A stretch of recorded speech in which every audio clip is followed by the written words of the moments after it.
Olá, tudo bem? Vamos dar sequência ao nosso curso de Matemática Financeira com o uso do Excel.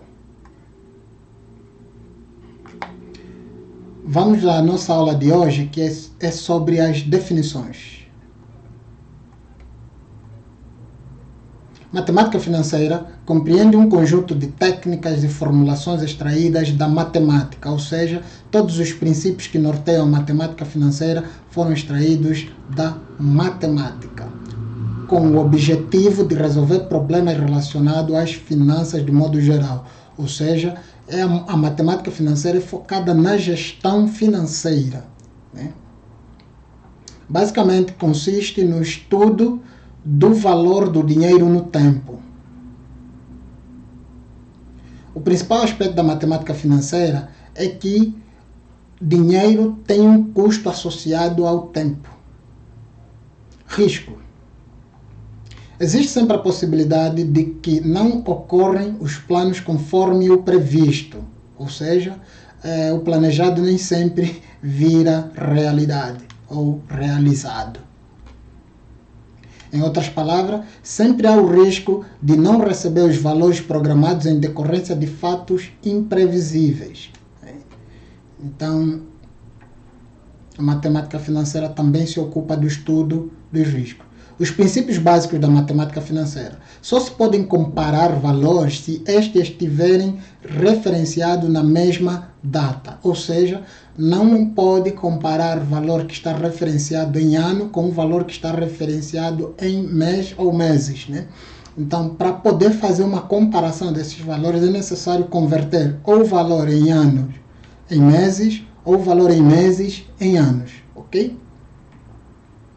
Só se pode efetuar operações algébricas com valores referenciados na mesma data, que é basicamente a mesma coisa que eu já expliquei, e esse é um princípio matemático que a matemática financeira também segue com rigor.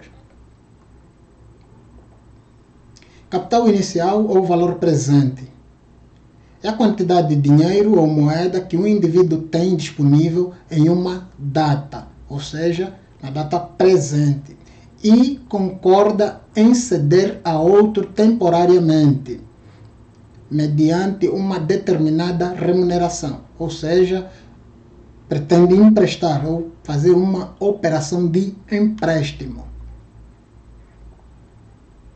Juros equivalem ao aluguel do dinheiro, ou seja, por exemplo, se você tem um imóvel, você recebe aluguel. Se você tem dinheiro emprestado, você recebe juros, ok? Então, e são genericamente representados por taxa expressa em forma percentual ao período, simbolizada pela letra I do inglês interest rate, que significa taxa de juros.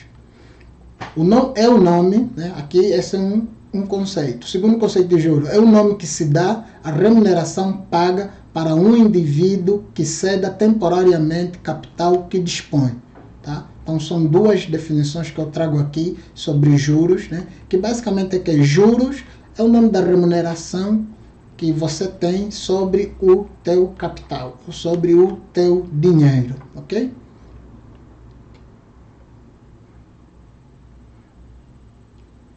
Ainda sobre juros, eles devem ser eficientes de maneira a remunerar o risco envolvido na operação, ou seja, o juro tem que ser atraente para compensar esse risco.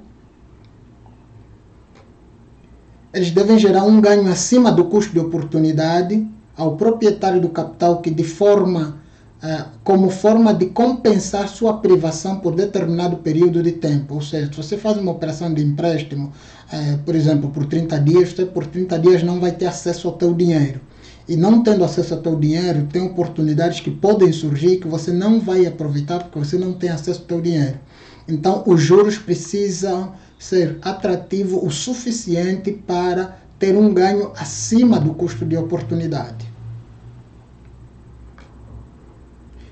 Também precisam remunerar a perda do poder aquisitivo que é corroído pela inflação, ou seja, à medida que o tempo passa, a inflação aumenta, o dinheiro tem um valor menor, ou seja, uma capacidade de compra menor.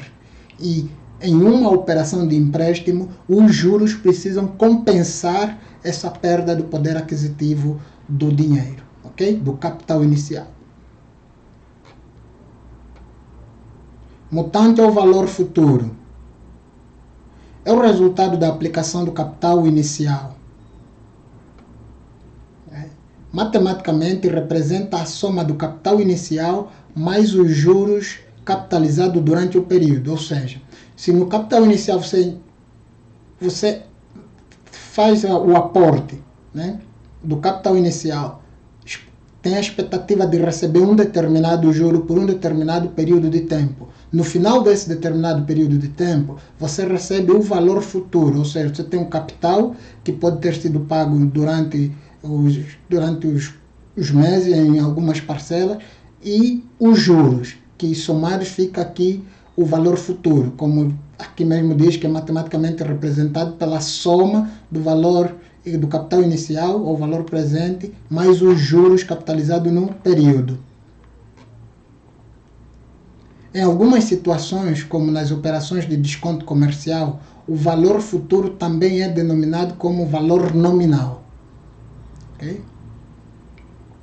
É, portanto, a quantidade de moeda ou dinheiro que poderá ser usufruída no futuro, ou seja, o valor futuro é o valor que você vai receber no final da operação, tá?